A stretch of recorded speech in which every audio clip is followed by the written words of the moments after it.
mastering them all in one shot. So never look at it as wasting time. So if you ever get to a point where it's kind of like straight pool. If I'm in straight pool, I'm like this. Right? Perfect example.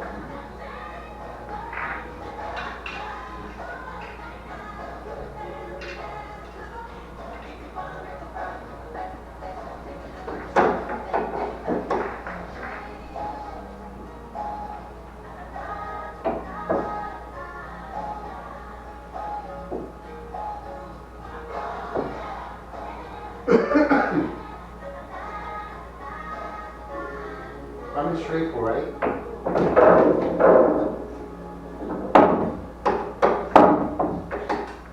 If you have ball in hand, I give you ball in hand, how would you run out this table? To end up with a break shot towards the end.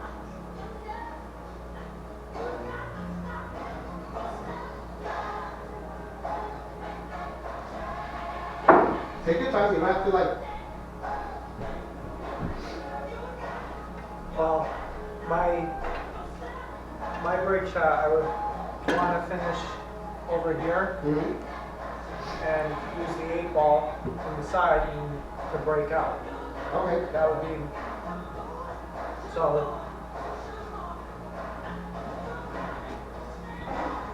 Right here, I cut it in with high to break. And that's one of my problems is I like to smash the ball. No, I hear you. But the good thing about mastering straight pool is when you master straight pool, it teaches you how to become a more creative player. It teaches you better cue ball position. Because let's say you were playing 8-ball, 9-ball. If you get the cue ball here, you're good. You make the 8-ball, you win. In straight pool, if you're not exactly there, you're not going to be able to make that and make the last. Right? No. If you're here, you're screwed. Right. You see, Because you're gonna. so your position, it teaches you how to have better position. The other thing that it does is that it teaches you how to choose patterns better. It teaches you pattern playing away, man. That bowling game is such a beautiful game. So the thing is this. When Mosconi was alive, I was fortunate to meet him during an exhibition, and I asked him what was the secret to running so many balls consistently. Because he was known for running 150 on his first try, man. It was the sickest thing. And he said, what I learned years ago is when you learn how to minimize the movement of the cue ball, that'll help maximize your run-out potential. And I said, wow, I never thought of that way. As soon as he said it to me, I understood exactly what he meant. Because when I was 17 years old, my dad paid Ray Martin, who was a former three-time world straight pool champion. He threw over 99 critical shots of pool. And he paid him $150, and it was $25 an hour to give me 6 lessons. And when he would set up the balls like this, he would say, hey, tell me which pattern will you choose and why. And I'd say, okay, I would choose this one, that one, that one, and that one. And he said, well, what about choosing this one, that one, that one, that one? Boom, that's so much easier. Teach me how to see that. I got excited. Teach me how to see that. He couldn't do it. He said, I can't teach you how to see that, but kid, if you keep playing, eventually you see it. That's exactly what he said. I was like this, I was disappointed. I said, Dad, I can't believe you paid this guy $25 an hour to just tell me that. That's what I told my dad. I was frustrated. Right. As the years went by and I became pro and I started, working on these shots a lot, and I would literally sit down for 15, 20 minutes and I would not get up until I figured out every single possible way to run out the pattern. My dad used to think I was going nuts, but later on he understood what I was trying to do, right? Right. So anyway, if you go according to what Mosconi said, when you minimize the movement of the cue ball, you maximize your run-out potential. That means that you should always look, whenever possible, for the pattern that's going to minimize the movement of the cue ball as much as possible, right? Let's say I want you to leave the 2 balls a break shot. Come up with a pattern. I'm going to go back to real quick, think about it, and let me know what you think.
You got something for me?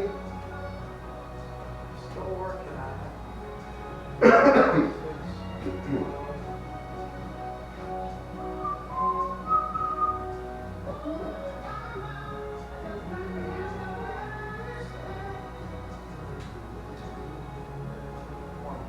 Okay. Okay.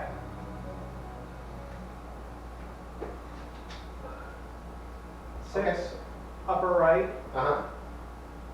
12 Mhm. side, 8 side, Mm-hmm. 4 side, Mm-hmm. 7 side, Exactly. 13 down, 1 side, stop shot. Beautiful. Absolutely perfect. Absolutely perfect. And you know what the best part about it is?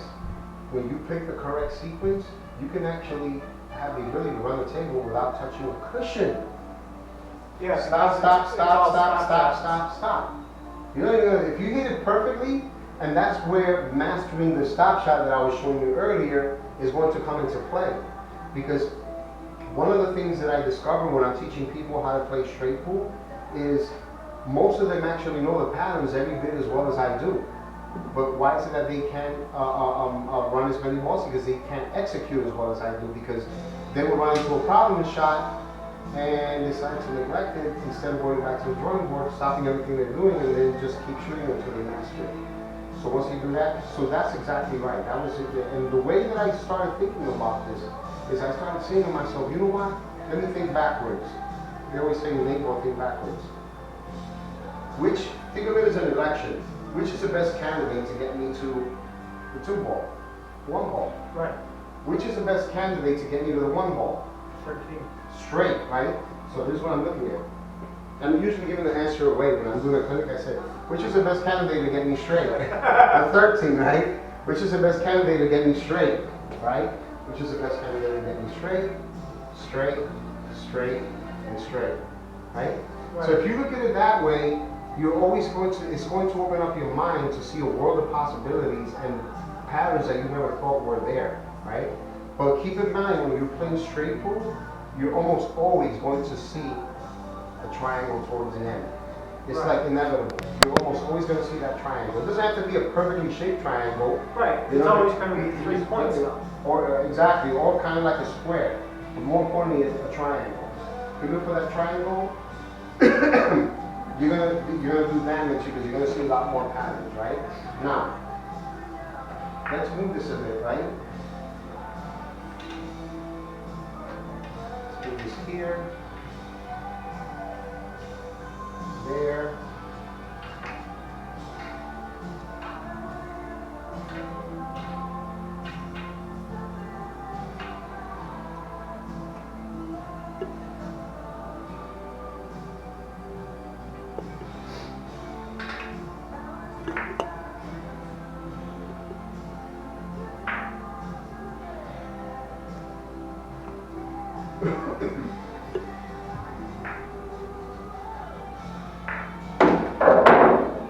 Right?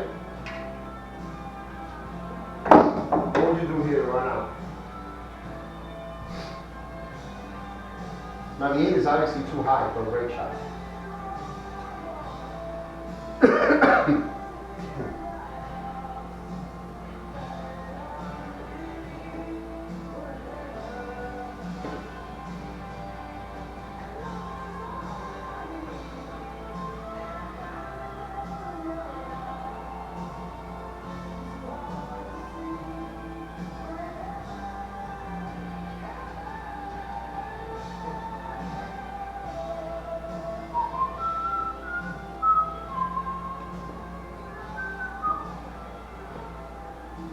The 1 would be the one I'd use for the break shot. Mm-hmm. After 4 over here with a stun, 13 over there, Mm-hmm. 2 over here. Yep. It goes, I make sure of it. 2, the 8 up there, Mm-hmm.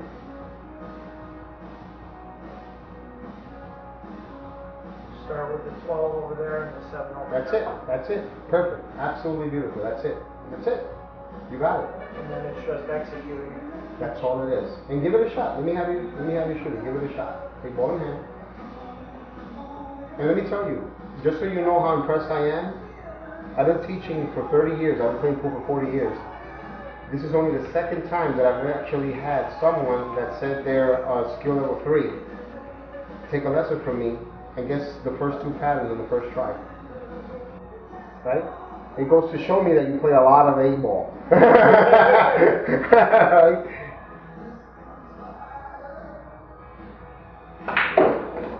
So now, that's why I wanted you to shoot it. Right? You got perfectly straight there. Not a problem at all, right? Right. Eventually, you're going to run into a lot of problems if you're hitting it at that speed.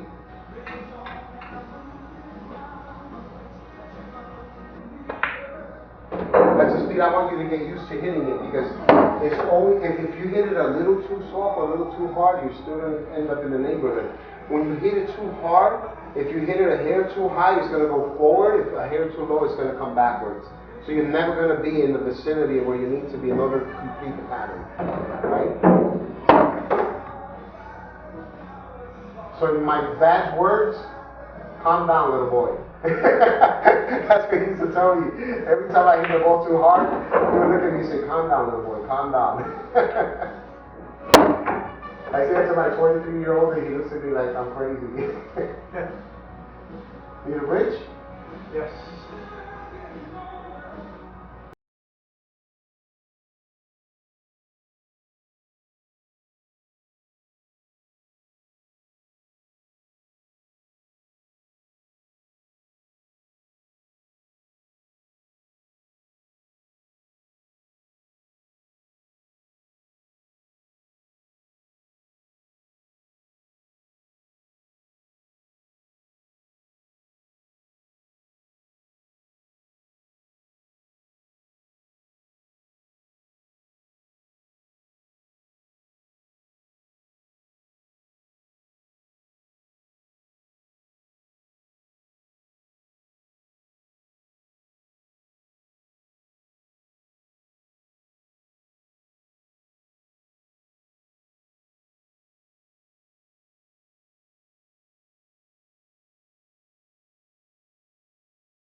Still great. You went forward a bit, but that's still great because you have a very nice angle. That was very nice, right?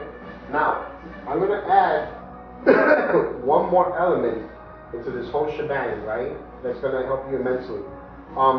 Normally when I give a lesson for the first time, I don't share this much information. The reason why I'm doing this is because number one, you're coming from far away. Number two, you're recording it, so now you're able to watch it whenever you want, because most people have a tough time retaining everything, right? So, the one thing that I learned, and I learned this from a book, right? Check this out. I'm going to show you something that's going to kind of blow you away with it, right? Be right back.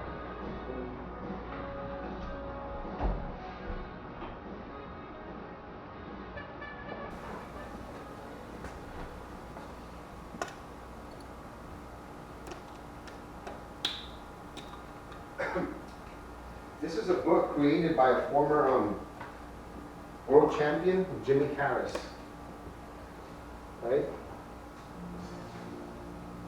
And it was actually signed in '67, the year after I was born. I was born in '66, so you see? Jimmy Harris to Frank, because Frank is her great-grandfather who used to be a top player in Illinois. So her grandmother has a table in Illinois. We go there every 2 years for Christmas. And I saw this book and I started salivating because I used to own the book growing up. So when she saw how much I liked it, she gave it to me for Christmas. It was so awesome, yeah. So what happened is, the reason why I bragged about this book for years is because he obviously used a ghost ball, right? But he also did trick shots. And there was this one trick shot that he has here called Ring Around the Rosie that changed the way I see pool for the rest of my life. It pretty much molded me into the straight pool player that I am today. And that's why I got to a point where I was able to run, you know, so many hundreds. This is it right here. Ring Around the Rosie shot. You see that? Mm-hmm. So basically what he was saying is that he would set up a semicircle of balls like this, right?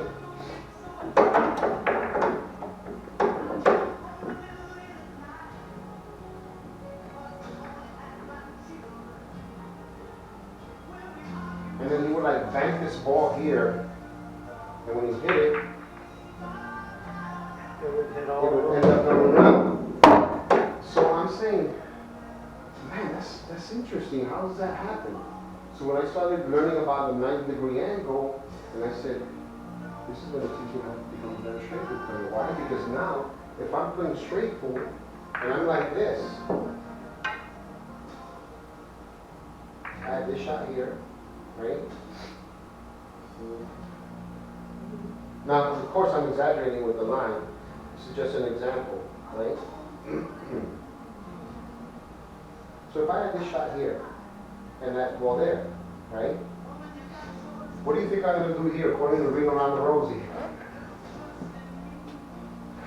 According to Ring Around the Rosie, Yep.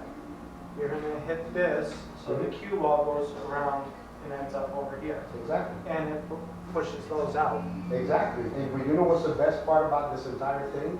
By knowing where the cue ball is going to end up, it helps me figure out what speed to hit it with. See, most people will just hit this hard and blast it and hope and pray for the best. I don't have to do that. Because since I know where my cue ball is going to go afterwards when I hit this ball, right? I hit adjust enough speed so it comes off the cushion. Right. You see that? So I don't have to worry about losing my cue ball or not ending up with a shot. I can't tell you enough how this changed my straight pool for life, because now if I'm here and I'm shooting this ball, right? If I'm shooting this ball right here, I'm saying to myself, okay, well, I know I'm going to move the 10 ball there, right? And I'm going to end up leaving the 3 ball pretty much where it is, because it's only going to move a little bit. So I'm going to try to play position for the 10 ball in the same pocket. But I hit it just a little too hard. I hit it a little softer. It stops right there. Stop there. You see? So that's why people get stuck, because when they play straight pool and 8 ball, they don't pay attention.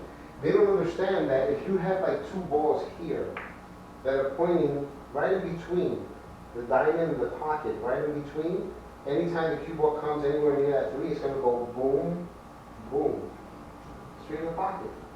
So I've seen people shoot shots like this. Oh, you won't believe it, Tony, I was in the middle of a run. I was swinging, I felt like I was going to win 50, and then all of a sudden, you know, I hit the ball and I scratched. You know what I'm saying? Right. Because they're not paying attention to where the ball's going. So Right, because they're not anticipating. exactly. the So angle if after. you're here and you're shooting it, and you're saying to yourself, okay, once I hit here, that becomes my 90-degree angle. Once I hit here, that becomes my 90-degree angle. Once it hits here, that becomes my 90-degree angle. If you look at it in that sense, you will have the ability to predict where the balls are going to go. That's why when I'm playing straight pool, it is very rare that you see me run into a cluster and I know what my next shot is going to be. So if you practice, put this into practice along with the tangent line and making sure that you stun the ball correctly, the foul 90-degree angle, you're going to do major damage, not just a straight, but an 8 ball. Because now if you're going like this, right?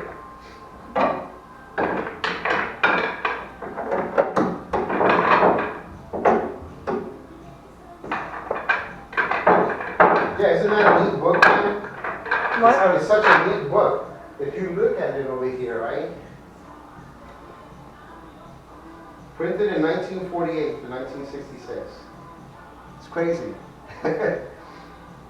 But I forget about it. I go gaga over this book every time I see it, man. Because I had the same book growing up. Right. And I put the rubber bands to make sure that, you know, It stays. it stays intact. Right. So anyway, if I go like this, right? Let's say I rack the balls.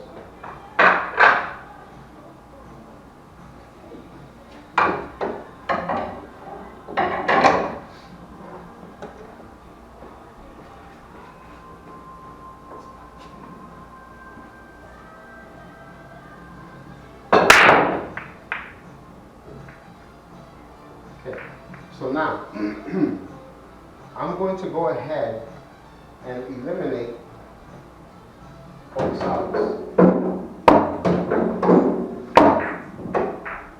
Now, according to what we just did, I want you to tell me what's the best pattern here. Let's put this right here. Let's change this a little bit. Right? I'm going to change a couple of things, right?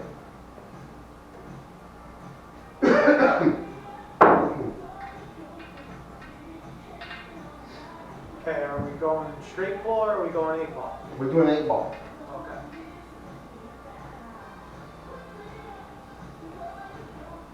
It's really, really cool stuff, man.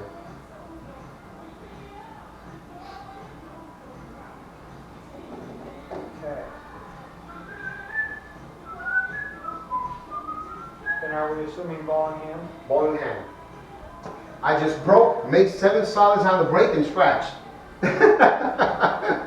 Imagine that. Yeah. This guy's not a 5, he's a 10. Right?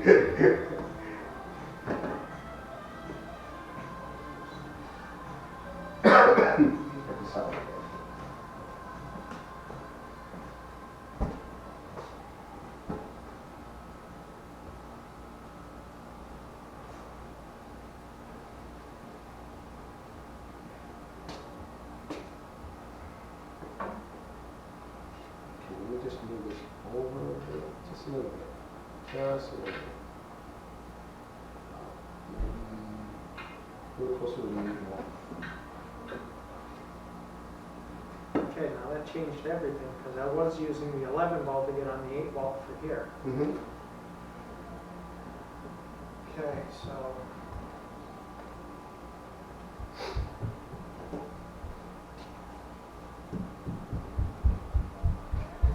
And I can't believe he's still up. He's usually asleep by well, he usually goes to sleep by around 2, 2:30, so I shouldn't say that. Ever since he was born, he takes a nap every day at 2, 2:30. He starts rubbing his eyes, and we train him like that since he was born.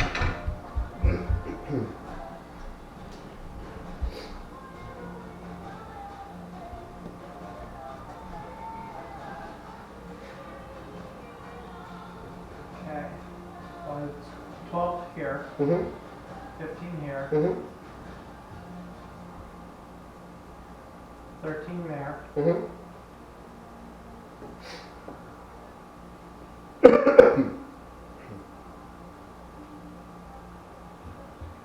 now this wouldn't be a stun.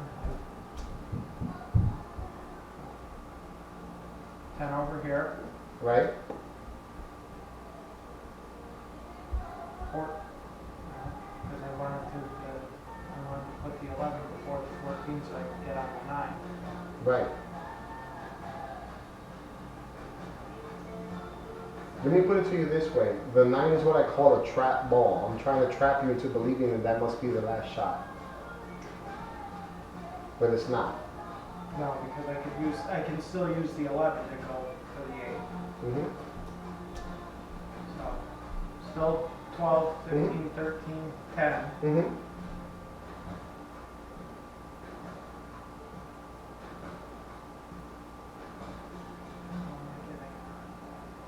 You know what I call this pattern? I call this pattern the not so obvious obvious. Because I'd like to take the 9 from here, but then that leaves me nothing on either of those. Mm-hmm. That's kind of why I put the 14 there, to like make you think a little more, you know? Right. It follows a line off the ball. Mm-hmm. And which line? You know which It's line? called the tangent line. Exactly. So what exactly is a degree of angle for the tangent line? 90. 90, that's perfect. So it's a right angle, right? Yep. So there's a method to my madness, right? If you're here, and I place a cue ball right there instead. Right there.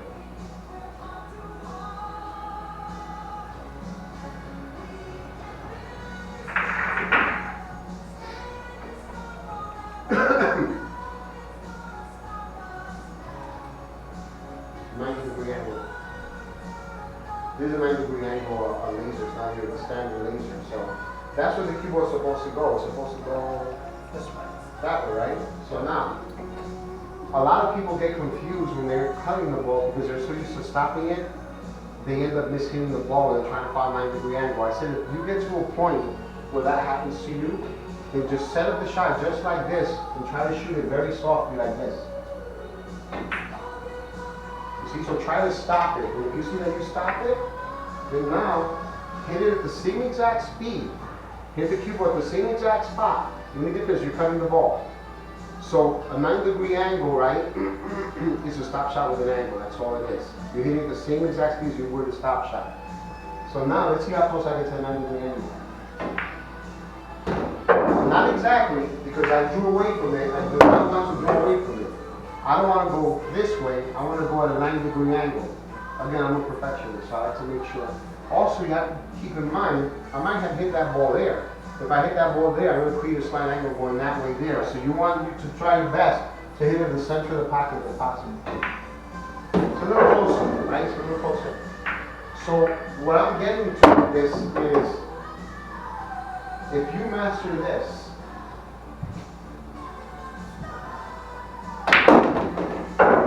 right? Right. You master this.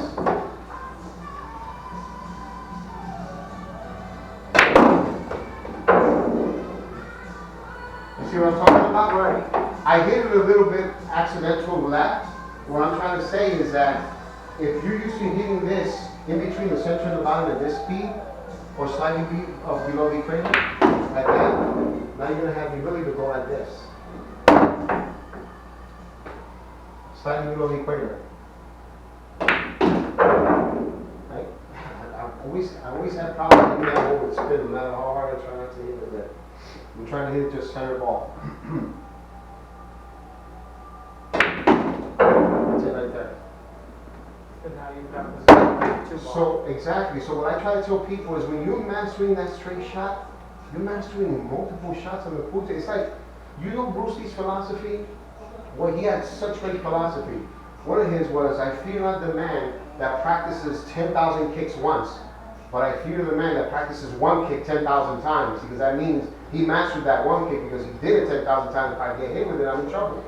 So I try to explain that to a guy that came to me for a lesson, because there was an article that Billiards Digest wrote many years ago that said that there are over, a mathematician once estimated, this is the guy who wrote the article, that there are over a possible quadrillion shots in the game pool.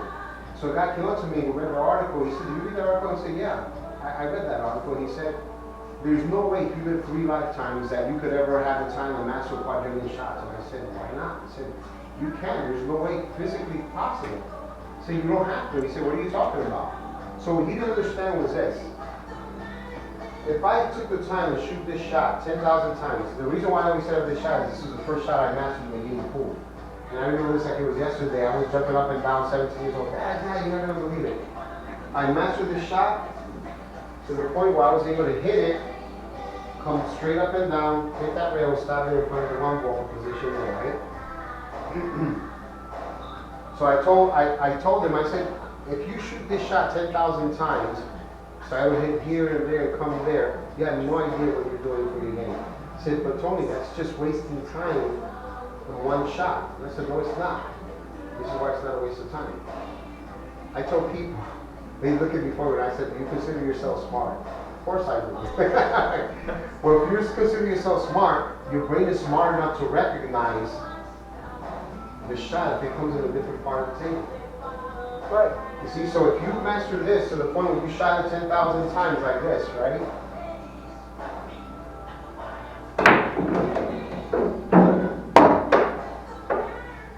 Guess what's going to happen? That shot's going to be the same, The no brain's going to matter where recognize it. it's rotated on the table. The brain's going to recognize it. Yeah. The brain's going to recognize it. So why do people miss this shot over that shot? Because when it gets here, we start thinking about the possibility of hitting the point. It changes their thought process. And the thought process isn't exactly the same, which is why I told you, if you focus on your technique, that way you can consistent posture, which is what I'm going to try to get you to master, right? This is the same exact shot here. And the only difference is that there's no rail there, just like there's a rail here. Right. Same exact shot. So you don't even have to think about it. Your brain is smart enough to recognize that angle when it comes up. So, no. If you're practicing a shot 10,000 times, no, you're not wasting your time. You're actually practicing several hundreds of shots and mastering them all in one shot. So never look at it as wasting time. So if you ever get to a point where you're, it's kind of like straight pool. If I'm in straight pool, I'm like this. Right? Perfect example.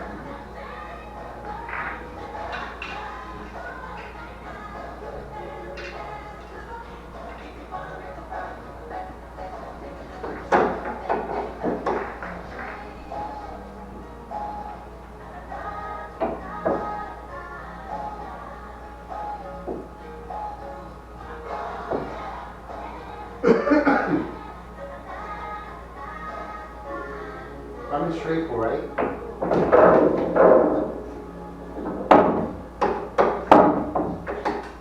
If you had ball in hand, I give you ball in hand, how would you run out this table? To end up with a break shot towards the end.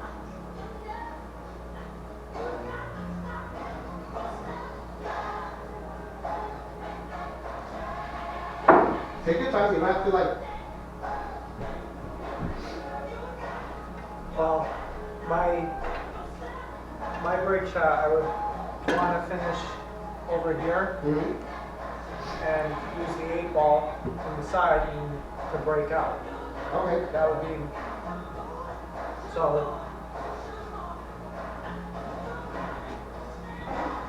Right here, I cut it in with high to break, and that's one of my problems is I like to smash the ball. No, I hear you. But you know, the good thing about mastering straight pool is when you master straight pool, it teaches you how to become a more creative player. It teaches you better cue ball position. Because let's say you're playing 8-ball, 9-ball. If you get the cue ball here, you're good. You make the 8-ball, you win. Right. The straight pool, if you're not exactly there, you're not going to be able to make that and make the last, are you? No. If you're here, you're screwed. Right. You see, Because you're gonna. so your position, it teaches you how to have better position. The other thing that it does is that it teaches you how to choose patterns better. It teaches you pattern playing away, man. That Morley game is such a beautiful game. So the thing is this. When Mosconi was alive, I was fortunate to meet him during an exhibition, and I asked him what was the secret to running so many balls consistently. Because he was known for running 150 lines first try, man. It was the sickest thing. And he said, what I learned years ago is when you learn how to minimize the movement of the cue ball, that'll help maximize your run-out potential. And I said, wow, I never thought of that that way. As soon as he said it to me, I understood exactly what he meant. Because when I was 17 years old, my dad paid Ray Martin, who was a former three-time world straight pool champion. He threw over 99 critical shots of pool. And he paid him $150, and it was $25 an hour to give me 6 lessons. And when he would set up the balls like this, he would say, hey, tell me which pattern you choose and why. And I'd say, okay, I would choose this one, that one, that one, and that one. And he said, well, what about choosing this one, that one, that one, that one? Boom, that's so much easier. Teach me how to see that. I got excited. Teach me how to see that. He couldn't do it. He said, I can't teach you how to see that, but kid, if you keep playing, eventually you see it. That's exactly what he said. I was like this, I was disappointed. I said, Dad, I can't believe you paid this guy $25 an hour to just tell me that. That's what I told my dad. You know, I was frustrated. Right. As the years went by and I became pro and I started, working on these shots a lot, and I would literally sit down for 15, 20 minutes and I would not get up until I figured out every single possible way to run out the pattern. My dad used to think I was going nuts, but later on he understood what I was trying to do, right? Right. So anyway, if you go according to what Mosconi said, when you minimize the movement of the cue ball, you maximize your run-out potential. That means that you should always look, whenever possible, for the pattern that's going to minimize the movement of the cue ball as much as possible, right? Let's say I want you to leave the 2 balls a break shot. Come up with a pattern. I'm going to go back to real quick, think about it, and let me know what you think.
You got something for me?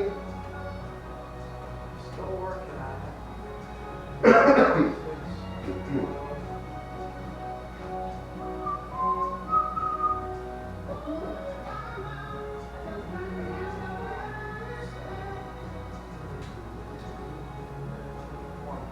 Okay.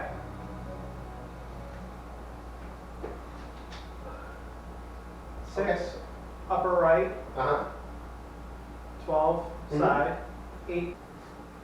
What if I were to tell you that this is just like the first straight pool pattern that we shot, where you can actually run the table without touching the rail?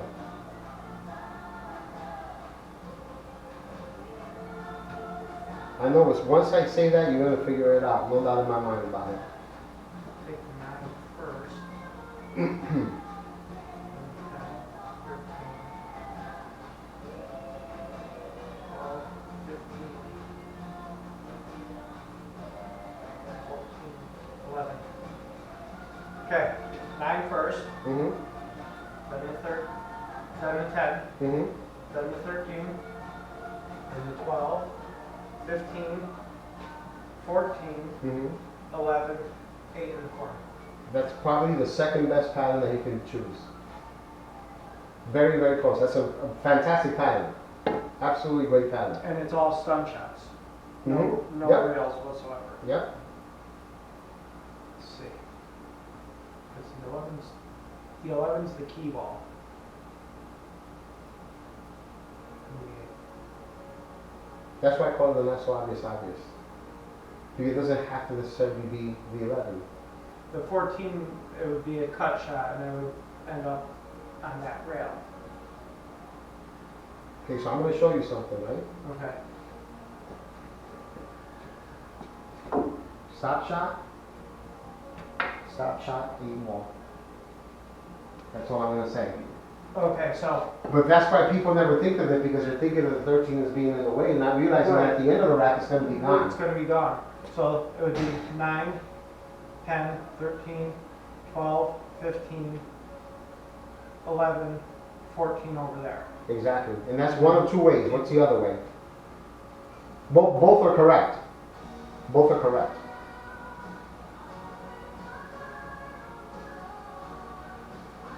I just want to make sure that you see the other pattern.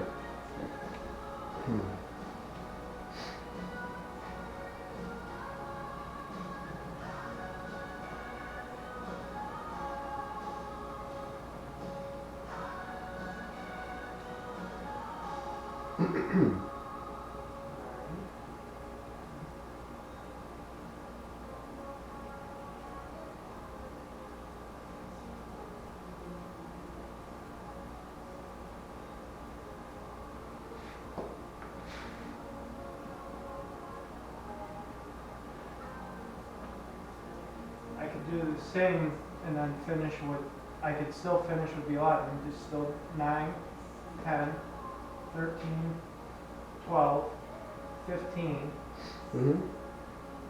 and then because I'm here on the 15, I could put the 14 there, but it would be a, Just so you know, the pattern that you just told me Yep. is by far the best one. But there's another one, okay, and I'm trying to get you. Let me help you out here a bit, right?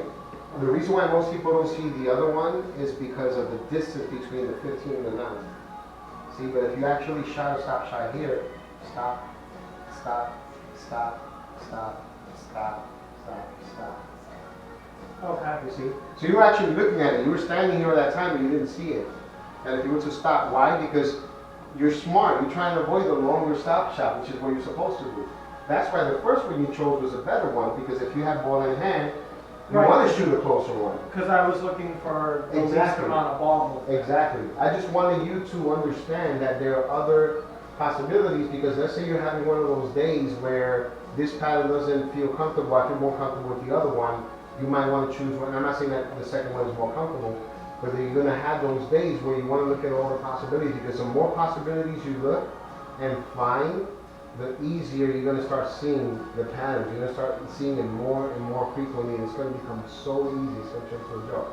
But more importantly, what I'm proving to you here is how the patterns in 8-ball are identical to the patterns in straight pool. Right. You see, and this is how I play 8-ball. 8-ball is actually, straight pool and 8-ball are my two best games.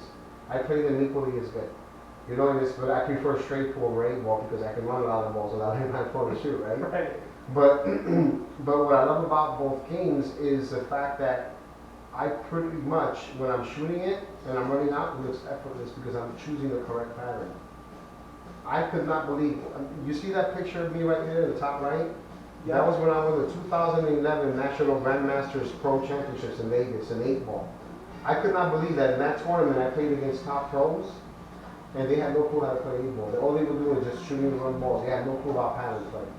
And after a point, when we got to a defensive strategy and you know, playing safe and stuff, I realized I was able to outmove them every single time, with not even trying. A couple of them caught on to what I was doing, and then they started doing the same move. But by then it was too late. You know? Right.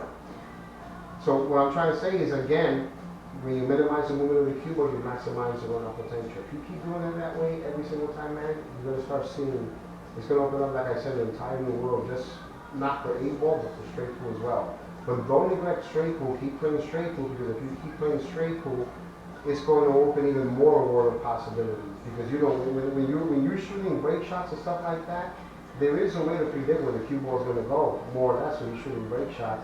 And in some break shots, which ball is going to be your next shot. You know? Right. For that, you want to do later on. You want to focus on the fundamentals, like we said, but more importantly, focus on the dead straight line shots with follow, stop, and then eventually draw. You want to draw the cue ball to the opposite side pocket. And the only way you're going to do that is if you hit it perfectly straight. Right. And once you do that, you can focus, at the same time you can still focus on this, but more importantly, stepping into the shot in a dead straight line and making sure that you stay down until the cue ball comes to complete stop. All you got to do is practice 2 racks a day. That's only 30 balls. That doesn't mean that you should stay down until the cue ball comes to complete stop when you're playing a match. That might annoy someone, you know, when people say that sometimes people shoot slow, right? And if you feel that's what you got to do in order to get into a group, by all means do it. You have every right to do so, right? But if you end up doing that, you're going to end up being ahead of everyone, believe me when I tell you. And you don't necessarily have to let them know what you're doing. Oh, I'm just getting lucky.